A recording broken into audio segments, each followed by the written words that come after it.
Yine kermes fuar olarak kullanılabilir. Ve yine haftanın bir günü, iki günü ihtiyaca göre de sen pazarı olarak kullanılabilir. Daha sonra kuş kaldığı noktada da otopark olarak bu yer kullanılabilir. Onun için proje yüksek yapıldı. Başkanımız Ziya Çiftçi, Belediye Başkanımız Aslan Ali Bayır ve teşkilatımız, muhtar arkadaşlar, Hivan halkımız, hoş geldiniz, şeref verdiniz. Kendim adıma, mahallem adıma çok hayırlı, uğurlu bir yatırım olduğunu düşünüyoruz.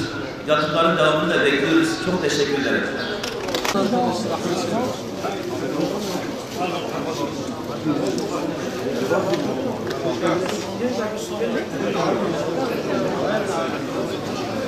Olacak. Gelecek mükemmel olacak. Bunu iyi başaramazsa gelecekle ilgili de bu defa sıkıntılarımız da olabilir.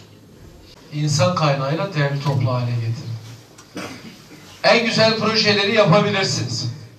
Fakat eğer işin içinde insan yoksa, insanın bilinçlenmesi yoksa, eğitilmesi yoksa bu projelerin bir anlamı olmuyor. Mali Kur'an-ı Kerim güdemeci talep ediyoruz.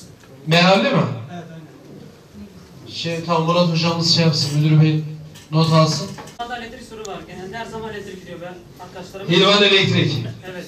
Genelde elektrik gidiyor ve öğrenciler de çalışamıyor. Bundan da Adı neydi? Bu çok güzel bir şey. Yani şöyle böyle şimdi simanıza baktığımızda özgüveninizi görebiliyorum. Ve bir insan muhakkak surette özgüvenle yaklaşmalı. Özgüven demek boşu boşuna kendine güvenmek demek değildir. Özgüvenin gereğini yapacağız, kendimize güveneceğiz, kendimizden başlayacağız ama donanımlı hale gelip geleceğe doğru yürüyeceğiz.